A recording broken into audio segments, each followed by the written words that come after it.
Praise the Lord. मसीह खुदावंद में आप सबकी सलामती हो। खुदा का खादम पास्टर फातिम दावा हाजिर खिदमत है आज एक खूबसूरत नए मज़मून के साथ, मुझे ना छू। खुदावंद यीशु मसीह ने ये अल्फाज मरियम मगदलीनी से उस वक्त कहे जब वो मुर्दों में से जी उठे और वो कब्र पर उसको देखने के लिए गई, खुशबूदार चीजें लेकर गई। तो खुदावंद यीशु मसीह जब उससे बिलमुशाफा उनसे मुलाकात हुई तो खुदावंद ने कहा मुझे ना छू। बहुत सारे नाकदीन जो हैं वो तनकीद करते हुए एतराज भी उठाते हैं कि यहाँ पर खुदावंद ने कहा कि मुझे ना छू, जबकि मत्ती की इंजील में जब हम इस मामले को, इसी हवाले को, इस रेफरेंस को हम पढ़ते हैं तो वहाँ पर लिखा है ना सिर्फ मरियम मगदलीनी ने बल्कि उसके साथ कुछ और भी खवातीन थी, और यीशु ने जब उनसे सलाम कहा तो उन्होंने यीशु के कदम पकड़े और उसको सिजदा भी किया। तो मैं आज आपको बताना चाहता हूँ कि बहुत सारे बाइबल पर इतराज उठाते हैं कि एक जगह पर लिखा है कि मुझे ना छू, दूसरी जगह पर छुआ जा रहा है। तो याद रखें, ये बाइबल में कोई ऐसा कोई बिगाड़ नहीं है या कोई तब्दील शुदा चीज नहीं है। जब हम दोनों रेफरेंस को पढ़ते हैं तो अब जब हम यूहन्ना के इंजील में ही उसी चैप्टर को आगे जाके देखते हैं तो खुदावंद यीशु मसीह तोमा से भी कहते हैं कि तोमा तू भी आ और आके मुझे छू, बल्कि अपने हाथों के निशान, अपनी पसली का निशान उसे दिखाते हैं कि इधर आ, तो मेरे हाथों में अपनी उंगली डाल और मेरी पसली में अपना हाथ डालकर देख। खुदावंद यीशु मसीह को मरियम मगदलीनी ने छुआ है और खुदावंद ने उसे कहा है कि तू मुझे ना छू।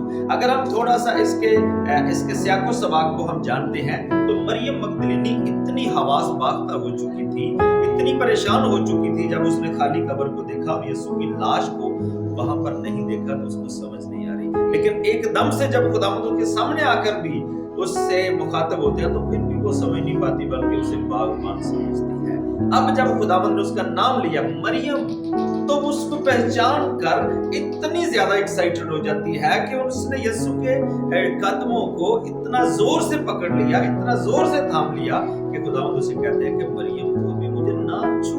लफ्ज जो यहाँ पर इस्तेमाल हुआ छू, जिसकी वजह से इसके मानी जो है वो पूरी तौर पर ज़ाहिर नहीं होते, लेकिन असल में ये एक ऐसा अमल है, एक जज्बाती मंजर है कि मरियम जो है वो यीशु के कदमों को इतना जोर से थामे हुए है कि खुदावंद उसे ये कहने पर मजबूर हो गया कि अभी मैं अपने बाप के पास नहीं गया, अभी मैं इधर ही हूँ, अभी तू मुझे इस कदर जोर से ऐसे ना पकड़, मैं इधर ही हूँ। तो यीशु ने इसीलिए उसे कहा मुझे ना छू, क्योंकि मत्ती के इंजील में बाकायदा लिखा है कि उन्होंने उसके पांव भी छुए, पकड़े और उसको सिजदा भी किया।